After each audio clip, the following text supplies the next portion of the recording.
warahmatullahi wabarakatuh. Perkenalkan, nama saya Firmus Taufik. Saya berasal dari Teknik Kimia Universitas Mulla Warman. Di sini saya akan menjelaskan dan memberikan contoh simulasi tentang penanganan P3K pada seseorang yang tertusuk paku berkarat. Tertusuk paku biasanya terjadi, bisa terjadi di mana saja dan kapan saja. Maka dari itu, saat kita melakukan suatu pekerjaan, kita harus lebih berhati-hati dalam melakukan. Pertama, memakai alas kaki saat bekerja. Fungsinya agar kaki kita selalu terjaga dan terlindungi. Yang kedua, hindari tempat-tempat seperti bekas bangunan.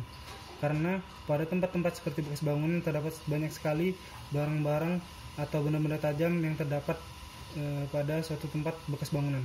Yang ketiga, saat bekerja di suatu tempat yang berisiko tertusuk paku, maka berhati-hatilah. Yang pertama, setelah tertusuk paku berkarat. Yang pertama, cuci tangan dengan sabun dan air yang bersih. Sebelum menyentuh luka akibat tertusuk paku, Anda perlu mencuci tangan dengan air hangat dan sabun selama kurang lebih 20 detik untuk mencegah penularan bakteri dari tangan ke luka. Setelahnya, keringkan tangan dengan kain yang bersih. Yang kedua, tekan luka dengan lembut untuk menghentikan pendarahan dan merangsang pembekuan darah. Tidak semua luka karena tertusuk paku berdarah. Berikan tekanan yang pelan pada luka untuk menghentikan pendarahan dan memicu pembekuan darah. Jangan menekan terlalu keras karena dapat memperparah rasa sakit dan pendarahan. Yang ketiga, bilas luka dengan air bersih yang mengalir selama beberapa menit. Jika perlu, pinset yang sudah dicuci dengan alkohol untuk menghilangkan serpihan kecil dari luka. Hal paling penting dalam pertolongan pertama tertusuk paku adalah membersihkan luka tusukan paku untuk mencegah infeksi. Pertama-tama, bersihkan luka dengan air bersih yang mengalir selama kurang lebih 10 menit untuk menghilangkan kotoran dari luka. Bila sulit untuk dihilangkan, Anda bisa menggunakan pinset yang sudah dibersihkan dengan alkohol untuk mengeluarkan kotoran dari luka. Kemudian bersihkan luka dengan lembut menggunakan air, sabun, dan kain. Yang keempat, setelah membilas dan mengeringkan luka, oleskan tipis-tipis krim antibiotik seperti Neosporin untuk mencegah infeksi. Yang kelima, selanjutnya balut luka dengan kasa atau kain tipis yang bersih. Ganti kasa setidaknya sekali sehari, sebaiknya setelah mandi. Tutupi luka tusukan paku dengan perban yang bersih dan selalu ganti perban setidaknya 1 kali sehari. Biarkan pendarahan dari luka berhenti terlebih dahulu sebelum melapisinya dengan perban. Sebaiknya ganti perban selesai mandi. Paku berkarat. Yang pertama, ada syok. Kedua, pendarahan. Yang ketiga, sulit berjalan. Dan yang terakhir, kekakuan pada otot. Di sini saya akan memberikan contoh simulasi penanganan P3K bagi seseorang yang terkena atau tertusuk paku. Apalagi tertusuk paku pada bagian kaki dan paku itu berkarat.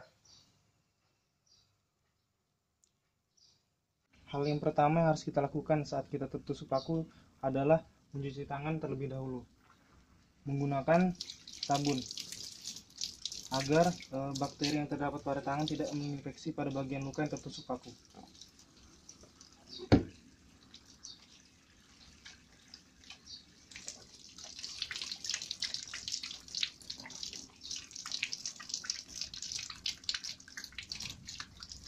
Selanjutnya, hal yang pertama yang harus kita lakukan saat kita tertusuk paku adalah membersihkan luka dengan menggunakan air kurang lebih selama 5-10 menit. Dan juga kita menekan bagian luka dan juga membersihkannya.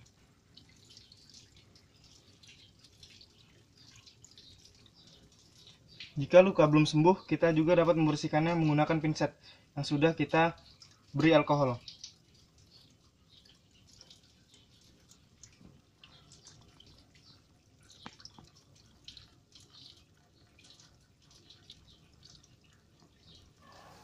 Untuk menghentikan pendarahan, kita dapat menekan luka akibat tertusuk paku secara perlahan-lahan untuk menghentikan pendarahan dan juga pembekuan pada darah.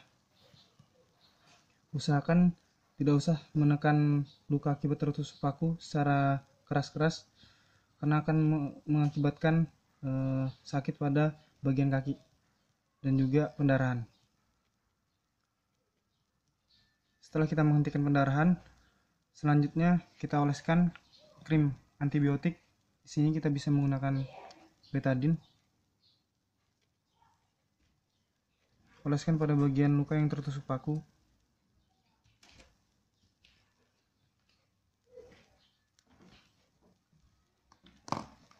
Setelah itu kita tutupi luka dengan menggunakan kapas. Setelah kita tutupi dengan kapas, lalu kita berikan Hansaplast untuk menempelkan agar tidak lepas.